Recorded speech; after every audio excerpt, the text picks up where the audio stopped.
Okay. Welcome, everybody. I hereby call the meeting to order. This is an open meeting of the Broadcasting Board of Governors. The meeting is being held in compliance with the Government in the Sunshine Act. The live webcast will also be available for later viewing on the BBG website, www.bbg.gov. The meeting is being held here at the headquarters of Office of Cuba Broadcasting in Miami, Florida. I want to thank OCB Director Carlos Garcia Perez for OCB's hospitality in hosting us. Thank you, Carlos. Thank you for being here. And I'm assuming red light means I'm on, or else we'll have to re-record all this, right? Today's meeting will include a deep dive on OCB. It will also include a panel discussion on the challenges and road to Latin America democracy, which Miriam Salea will moderate. Before we move to board business, I want to note several serious threats against journalists since our last meeting. Recent events in Ukraine, China, and Cambodia remind us that those who seek to suppress democratic freedom and deny their citizens basic human rights feel threatened beyond reason by something that we in the United States may take for granted: free and objective news and information. Providing that to people in places where the media are not free is the basis of all of our efforts here at the BBG. Since we last met, our journalists have faced numerous attempts to suppress their ability to report the news. RFERL journalists were subjected to an unprecedented number of individual attacks and threats in recent months. No fewer than 14 journalists were targeted in connection with their professional activity, with many incidents occurring in the Ukraine and Crimea. This includes beatings of journalists by pro-Russian activists, delays in interrogations at border points, and pressure to become informants for Russian secret services. In Belarus, Azerbaijan, Macedonia, and Kazakhstan, journalists have had their equipment broken and their video footage erased, and were also detained, harassed, beaten, and jailed. In addition, the RFERL's Afghan service received a threat from a splinter jihadist group, warning that if Radio Azadi journalists would face consequences if the group's activities are ignored. Across Asia, VOA journalists have been subject to attempted intimidation in response to their reporting. In Phnom Penh, a uniformed military police officer snatched an iPhone that a VOA reporter was using to take pictures of a Labor Day worker rally at Vian Shrine Street, which had been a scene of violent crackdown by authorities in past protests earlier this year. On June 1st, 3 days ahead of the 25th anniversary of the Tiananmen crackdown, Chinese immigration officials summoned VOA Mandarin correspondent Fred Wang to their offices. The officials warned Wang and VOA Bureau Chief Bill Ayed that no interviews or filming could be conducted in the public venues without permission from authorities, and that no citizens of the PRC could be interviewed in VOA's Beijing offices. Undeterred by what both reporters saw as an obvious attempt to intimidate them, each gathered information as they normally do and filed pieces on the anniversary. Al-Hurra, Iraq's Aman Bilal was in Iraq's Karbala province to report on a demonstration held by local teachers after one of the female teachers had been physically assaulted in the school by followers of the Shia cleric al-Saqi. Followers of the same cleric threatened and assaulted Bilal and the camera crew as they tried to cover the demonstration. The altercation with the camera crew took place in front of Iraqi security forces, who did not attempt to break it up or provide protection for the Al-Hurra Iraq crew. The board abhors these attempts to stifle independent press and calls on local authorities to do more to support and protect all working journalists. And we cannot forget that Al-Hurra's Bashar Fahmy remains missing in Syria following an August 2012 reporting trip in Aleppo. Now, nearly two years later, I am deeply troubled that we need to repeat our call for anyone with information about Bashar's whereabouts or well-being to come forward. Now we turn to the business before the board today. The presence of 5 or more governors satisfies the board's quorum requirement. The board may conduct business based on a majority vote, a quorum being present.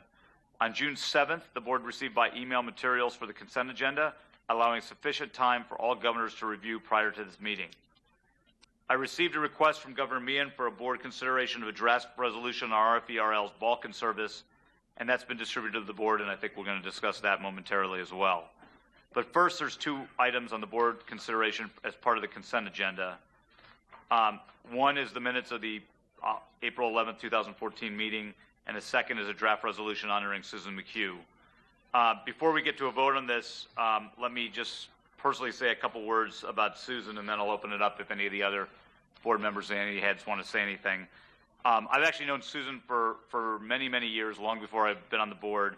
I met her when she was serving with Harry Reid. She is a dedicated public servant. She only left this board because she was nominated and confirmed to another board, the Millennium Challenge Corporation, MCC, which frankly is closer a bit to her passions in life, and I'm really pleased for her, even though I'm very disappointed that she's no longer on this board with us. She had to step down because she couldn't be on both boards. She served on this board from July 2010 till May 2014, so nearly 4 years. I believe that it was a near record time from when she was nominated to when she was actually confirmed to the board. I think it was 3, 4, maybe even 5 years before that she was nominated to the board. Maybe Michael can provide more detail on that. But she was a tireless supporter of press freedom during her entire time on this board, and she was always kind of clear-eyed in helping us shape our international media environment. I think Susan will be long remembered by this board in helping us move forward, and I'm very disappointed to see her go, but wish her the best of luck in her next endeavor. I know we're going to do something for her in Washington, maybe at the potluck RFA dinner to honor her, but we will pass the resolution today and then move on to something in the future of a more festive nature. So does any other board member or anybody else want to say something about Susan? I would like to acknowledge, by the way, just for the people watching on video, that Governor Meehan and Governor Crocker, I believe, are on the phone with us as well. So maybe Michael, do you want to start since you've served with Susan the longest on this board? If Michael's there. Is the phone working? Anybody technical here? All right. Can you go find out, please? He's not there? Governor Crocker, are you on the phone? Usually when we do these things in a studio, you assume the technical things are going to work. Anybody else want to say something about Susan while we check the phone? Matt? Yeah, so I want to echo everything that you said, Chairman. It was great to work with Susan the brief time. I wish there was more time. I'm happy for her and her new role, but it is a loss. It was really enjoyable. I was hoping we'd have more time. She did a great job, and that's it. So appreciate your time, Susan. Go ahead. Libby and then Rob. I want to say that working with Susan was terrific. She was very, very committed to the work we did. She was very smart. She always wanted to know more, asked very insightful questions, and I know we're going to work together in the future because she's really committed to the work we do. Yeah, I would just echo that. Susan was the board member who was most closely associated with my job as Director of Innovation. She was the one I worked with, that Raina Kumra and I as co-directors worked with. The transition into the role would not have really been possible. She was a tireless advocate. She was fierce too, which was a wonderful thing, and so she helped Raina and I find the right way of moving forward. And I think that the MCC is very lucky to have her. I will also make a note that Susan, in essence, beyond the BBG realm, is already trying to make connections between the MCC and BBG, and so already. So I'd be very much looking forward to continuing to work with her. But she was just a dream. So thank you. Okay, I'm gonna go ahead, Ken. Yeah, no, it was just a real pleasure working with Susan, albeit for a brief time. She showed immense dedication, incredible warmth, and also helped, as did Michael, sort of assure that there have been no partisan divides, no differences between the governors on critical issues. And it's an incredibly important thing. And we're obviously losing a lot of institutional memory, and she really will be sorely missed. I'm going to hold the board meeting just for a second because I want to make sure the governors are on the phone, and I think people are working on it from a technical perspective. I don't know. Shall I take the moment then, yeah, go ahead, Mr. Chairman, to say that I particularly want to thank Governor McHugh because, as you know, VOA didn't have its own board, doesn't have its own board except this board, and she was kind enough to sort of say, well, I'll be your governor. I'll be happy to spend a lot of hours with you, David, and get to understand better the big, complicated, but wonderful place that is Voice of America. And she really, she did this at the time when I was just coming in as director, and so we worked together quite a bit, and I was very grateful for her wisdom and her counsel during that time. So thank you, Susan. And so if I may, Governor, I spent a considerable amount of time with Susan and Michael, because of the length of their service. That almost coincided so far with my length of service with the BBG. And I have found Susan to be ultimately very pragmatic and somebody that looked at every single issue that we faced, under that guise. And as a result, provided a tremendous amount of support for some of the measures that we've had to take over the last 4 years, and as a result, provided enormous progress to this organization. So she should be recognized for that. Great. I don't actually want to continue with the board meeting until we get our governors on the phone, so let's wait and see what's happening. Do we have an update, Susie? Is there a way to just get an iPhone and just put it on the table? Governors Crocker and Meehan, are you on? Yeah, this is Crocker. I'm on. Fantastic. Welcome, Ryan. We've been working the technical to get you on. Michael, are you on too? Don't hear Michael. It's a conference number. Michael was on the line. Okay. Governor Crocker, we've just started the meeting by saying nice things about Susan McHugh, and we haven't really proceeded to business yet as we waited the technicals getting on. Can you hear us okay?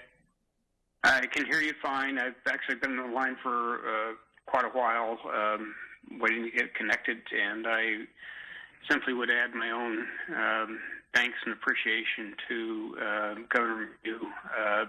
She was terrific and a great mentor for me as I tried to find my way through BBG world. Okay. Thank you, Ryan. And we're waiting for Michael, sending an email to Michael to get him on. Okay. So let me, what I'd like to do is ask if any governors have any comments on the consent agenda. Ryan, just since you weren't on, the consent agenda is only 2 items. It's the approval of the minutes from the last meeting, and it's the approval of the resolution honoring Governor McHugh. So would any governor like to move the adoption of the consent agenda? I move. Governor Armstrong moves. Is there a second? Second. Okay, I think Ken got in actually under the wire before Governor Stengel and Crocker, so. I contest that. Let's go to the videotape. All those in favor, please say aye. Aye. Any opposed? Aye. Any opposed?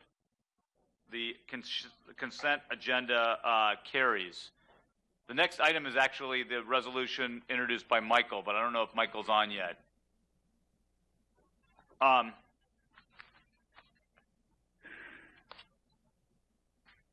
Okay. Well, it was introduced to the group, so I'm going to speak for Michael, and then hopefully Michael will join the meeting. But Michael has introduced a resolution, basically supporting RFE-RL's Balkan service. Not to speak for Michael, but to give a little bit of a background, there is a harmonization process that we are going through right now in the Balkans, and there's incredible uncertainty probably within RFE-RL's organization and the employees there, the valuable employees there, about their future.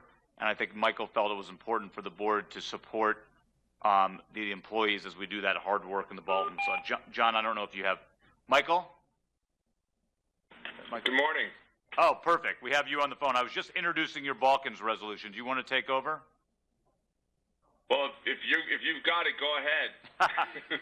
I was just saying that the resolution was meant to support the employees of RFE-RL's Balkan service because due to the recent budget discussions and harmonization process are obviously fearful for their jobs. And the resolution is meant to support them and show the board's support for that service. I don't know, John, if you want to say any words on that. I just want to thank Governor Meehan for drafting this. It's timely. It's important. It's been difficult for people to do their jobs in the environment of not knowing whether you'll have your job tomorrow with what's going on also in the region. This support for them is very timely. And I note that just yesterday, Senator Probst's markup, we haven't dug in too much, but it did talk of Balkans, support for the Balkans. So we'll have to work with BBG in the months ahead on exactly what that means. But it's very good news for us. I thank you. Great. Michael, do you want to add anything on the resolution? Well, yeah, I just thought it was important for us as a board to state in public that we recognize that while the board has faced 4 steady years of budget cuts, been asking the staff to come back with places to cut, that when this decision was made in 2011 about the 2012 budget, the circumstances have changed substantially, and the membership of the board has changed substantially, and I thought it important for this board to be on the record to recognize the changing circumstances, support the staff.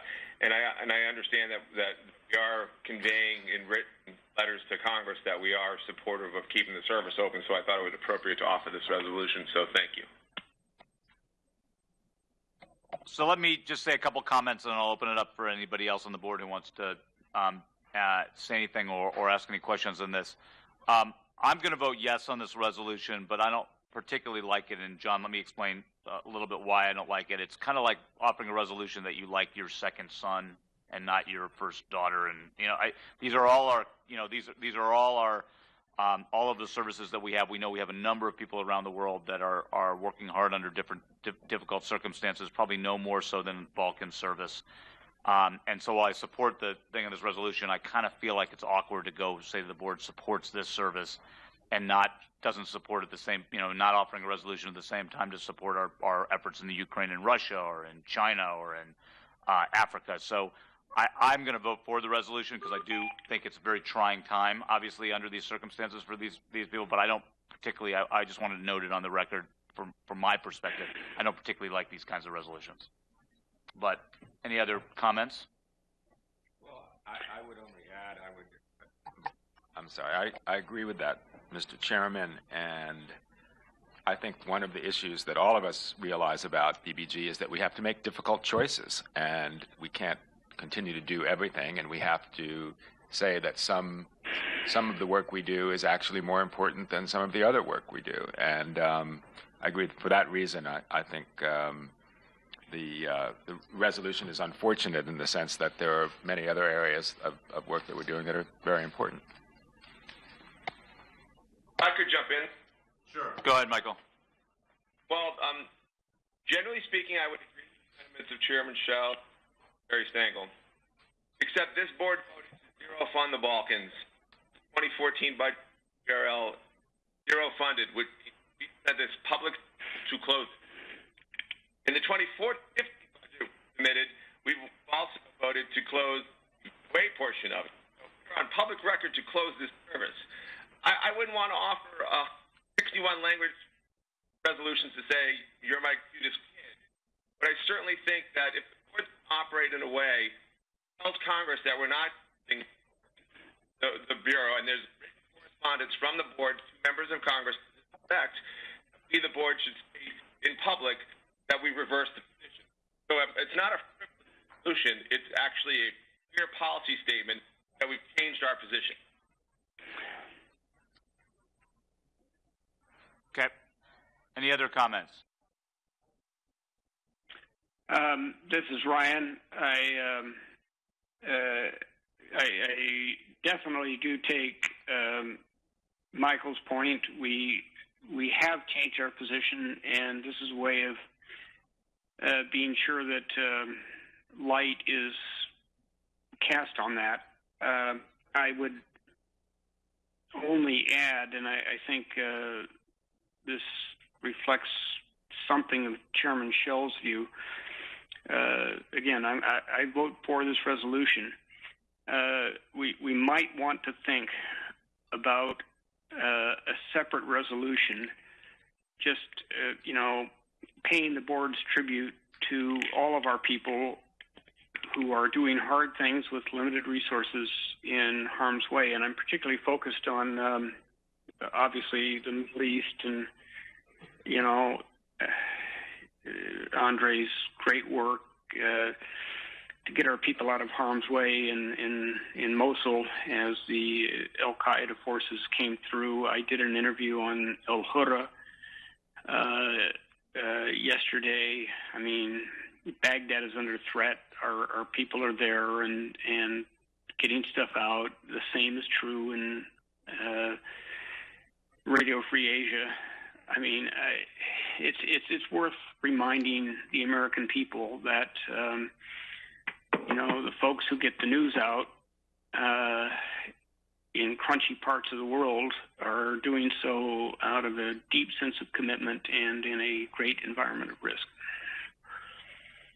I think that's very well said, Governor Crocker. And since this meeting's recorded and on the record, it's on the record. And I think we should think about a resolution in future board meetings to do just that. I think that's a very, very important thing. And by the way, just a belated happy birthday to Governor Crocker, whose birthday was yesterday. I don't know what part of the world you are, so maybe it's your birthday today, but or 2 days ago. Anyway, so if there's no more discussion, Michael, do you want to move that we vote on the Balkans resolution? Yes, I move that we vote on my resolution. Thank you. And I'll second it. So all those in favor, please say aye. Aye. Aye. Any opposed? The resolution carries, and John, hopefully you'll take that back to the employees there who are doing tough work. Absolutely. Thank you. Okay. Great. Michael, you circulated another resolution last night that wasn't on the agenda. Do you want to raise that, or do you want to table that until next board meeting? Well, in the last board meeting, we had two resolutions about Iran. One where I offered, which I've been trying for 4 years to do some consolidation, as the OIG studies have recommended to this board, as the GAO has recommended to this board, in places where we have two services that we should look to harmonize, look to find taxpayer savings, to look for places to talent together under one roof. From the day I got on the board 4 years ago, I had many private briefings similar to the ones that you all have been experiencing the last year or so about some of the challenges inside the agency. And as looked at Iran, it's a vitally important place for America to bring. A lot of good work going on there, but it's my belief we could do greater work was saving the taxpayers money with some overhead, and so that's why I've offered a resolution. I'm prepared. At that meeting last 2 months ago, the resolution that prevailed was for the staff to go back and work for 2 more months to see what progress would be made to continue to harmonize.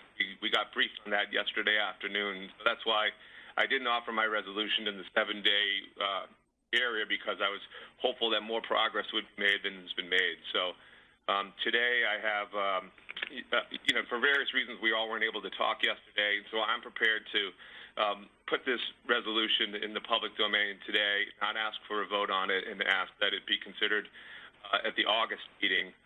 But I'd like to have the facts on the record of my resolution and make it public, and I'd like to have it be considered the next time the board meets in August.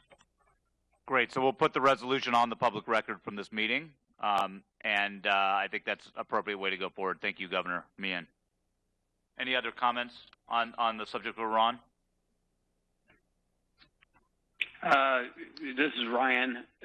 Something I also follow closely. I think the intent of harmonizing the services is exactly the right one. I wasn't present when we had the discussion on how much progress has been made, but I would support getting this resolution on the record, because as a board and through our entities, we have got to get it right in Iran, and this will keep the issue front and center. So I support that. I support that notion. This is Jeff. I also was not present at the briefing yesterday on Iran, but I did in touch with Rob on this, and I would just like to say, my mic's on. I'd just like to say that I would direct, John and David, who are the two main harmonizing, entities here in NANOD, to move as aggressively and fast as possible. Because I think the board all shares the same view that Michael and Ryan have articulated, that we need to see harmonization and we need to see progress. And I'll be in touch with both of you guys offline on this in the coming weeks. But I agree with Governor Crocker. We have to get Iran right. And if the process that Rob's laid out doesn't work, we're going to have to go to something more extreme, in my view. So. And this is Michael Meehan. Governor Crocker and Chairman Shell, you have two enormously important voices on this matter, and I know for reasons that we couldn't talk about it yesterday, that's why I'm willing to hold until August. But thank you for putting the resolution on the record. I do think we need to move at a much more aggressive pace than we are into harmonizing this. And because the other thing that I didn't mention in the resolution is that we as a board are facing another round of cuts in the next 2 months, and so the next time we meet, we're going to look at a budget that's going to have $30 million plus more in savings.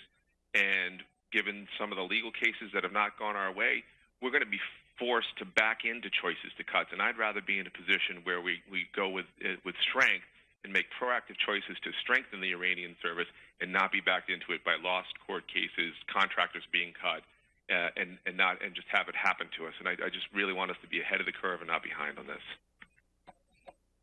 Great. David?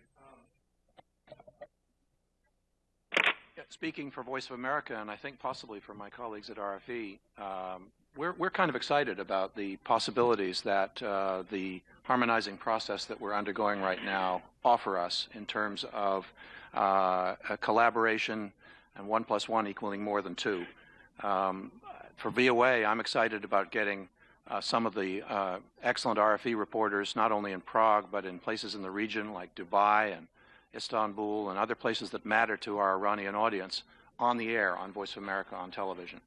I'm also excited about the increased collaboration and leadership that RFE is going to give us now under our harmonizing plan that Rob helped us devise in the digital area, where they have a really successful Farsi website that we'll be contributing to.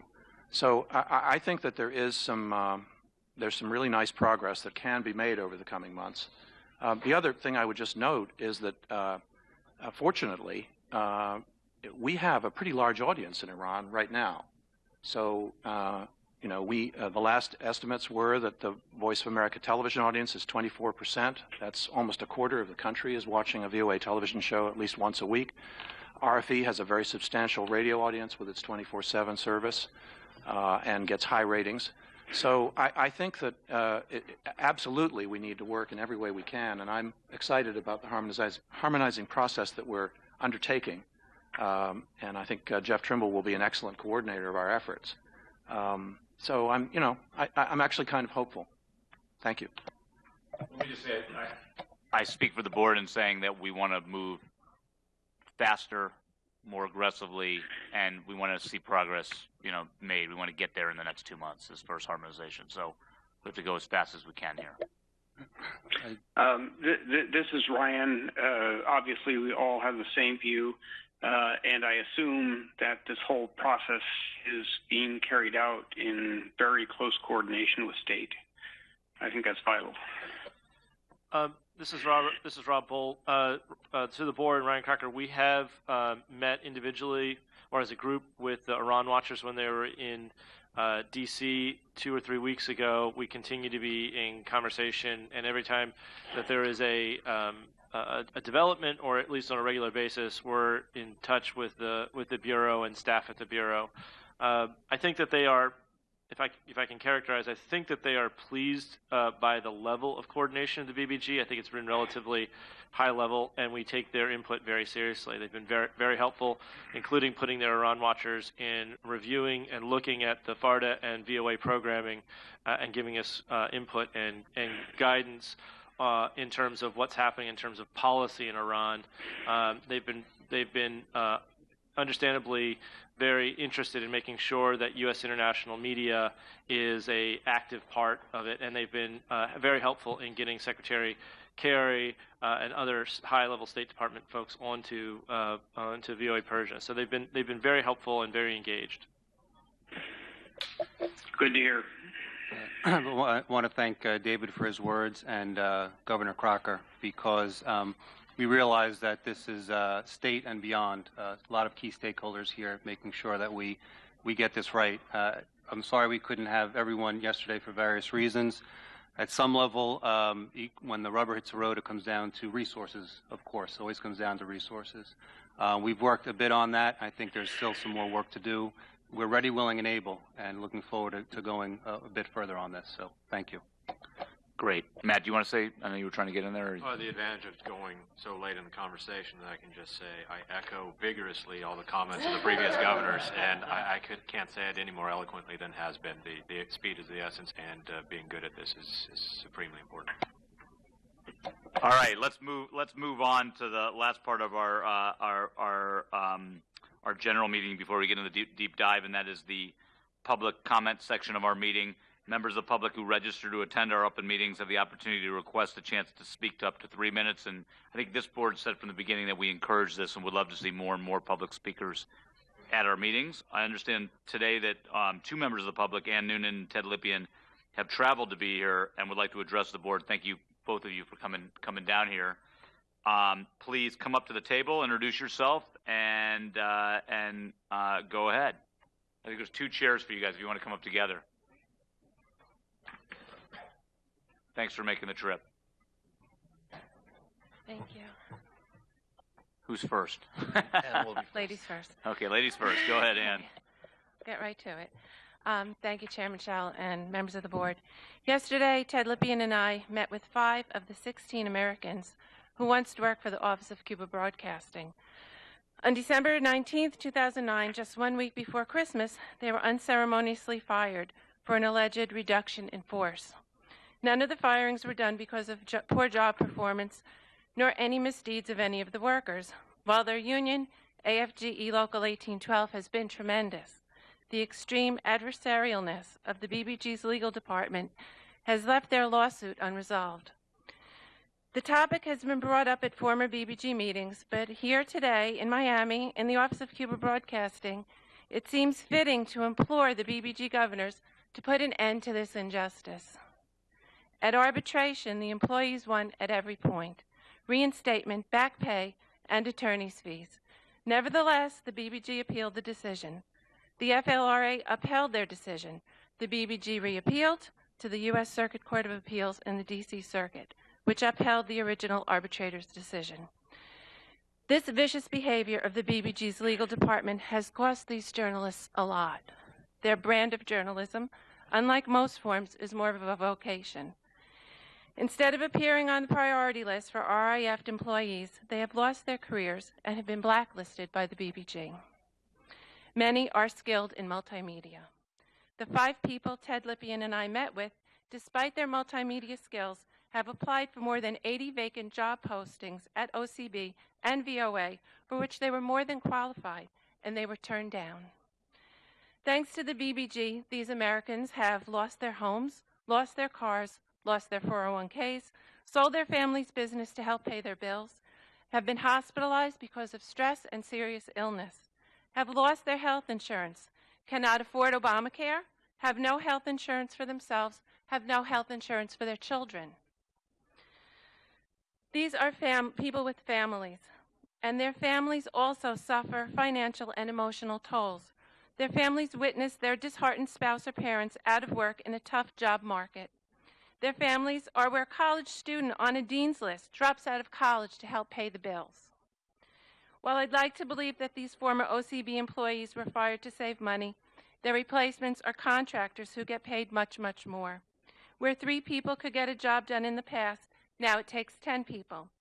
Furthermore, the arbitrator found that rather than a legitimate reduction in force, these layoffs were in fact a bad faith plan to intimidate, if not get rid of, internal critics.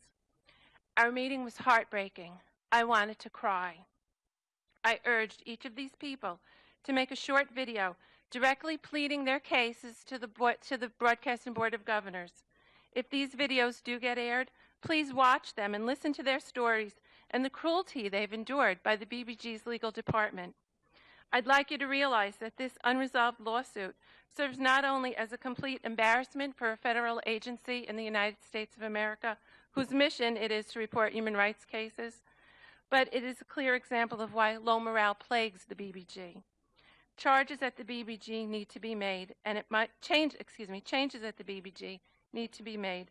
And my suggestion today is that they begin in the legal department and demand for the legal to advise the circuit court that the BBG will not file any motions to re-argue, nor have the full court hear further appeal, and that instead the agency will immediately honor the relief granted by the arbitrator. Thank you. Thanks, Ann. Ted? Thank you, Chairman Schell, for this opportunity to speak. Thank you for your leadership and the commitment you and the other board members have to management reforms. The new interim management team is a great improvement over the old one, but it cannot reform the bureaucracy or save the agency without a complete organizational transformation and help from Congress and the board. I speak in support of U.S. international media outreach because I was a listener to Radio Free Europe and Voice of America when I was growing up in Central Europe under communism. I retired a few years ago as acting associate VOA director for VOA English news programs, and before that I placed VOA and RFERL programs on stations in Russia, Central Asia, Afghanistan, Pakistan, Iraq, and Bosnia. I helped to launch the VOA Ukrainian TV program that is so popular today. The noble mission of U.S. international broadcasting not only helps those who are without access to uncensored news and opinions, it also serves U.S. national security interests and ultimately saves American lives by winning with soft power and words, as we saw in the great victory of the Cold War, at least for some people, but not, unfortunately, not yet for Russia, China, Iran, Iraq, Afghanistan, and many other parts of the world. That is why I am here. I am also here to express my strong support for the bipartisan Royce-Angle U.S. international broadcasting reform legislation. In 3 minutes, I can just make one point. This bipartisan legislation is essential to free U.S. international media outreach from the bureaucracy.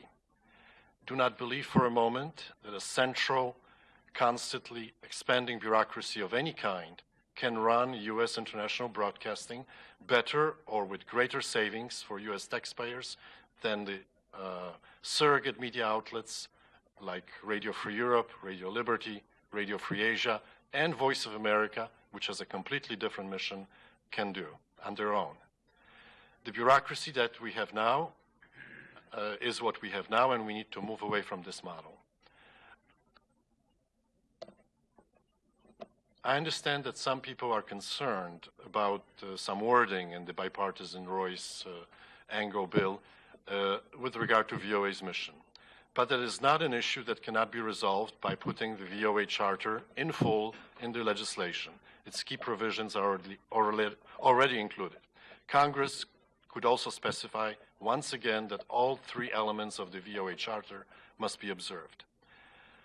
Why do I think a central bureaucracy is unproductive? Because it has no direct link to any audience or any programs. It does not specialize in producing any kind of media content, and after USIA was abolished, it does not even have any connection with foreign affairs or foreign countries. It exists largely for its own sake. Why do I think that surrogate media outlets are needed more than ever? Because they know their audiences and they specialize in reporting the news that is most sought after in these countries. Let me give you just 2 examples. A contractor posted a map on the VOA Worldwide English News website showing Crimea to be part of Russia, embarrassing the U.S. government in front of the whole world. That's part of the current trend of hiring contractors and replacing experienced journalists with people who need more training. They need to be better paid, and they also need to be better treated. Incredibly, the central bureaucracy ordered a public opinion poll to be conducted in just annexed and occupied Crimea. A survey in which people, some of whom are afraid for their lives, were asked whether they think the United States plays a positive role in Ukraine and in Crimea. One U.S. expert said it was crazy. Not surprisingly, the results showed overwhelming support for Russia in occupied annexed Crimea. What happened? IBB, the bureaucracy, issued a press release, had a press conference in Washington promoting these results, and then got VOA to report on them without any questions asked. I think that kind of management approach needs reform, and that's why I'm supporting the Royce-Ango U.S. International Broadcasting Reform Act, and I hope that the board will also see this point and support these reforms because they are desperately needed. Thank you very much. Thank you, Ted, and thanks, Ann, and thanks you guys for traveling down here to be here today. Thank you. We're going to take a short break here, I think, while they're getting the studio ready for the OCB deep dive. Carlos, it's your show now after this, and we'll go from there. Are we at the same table alignment?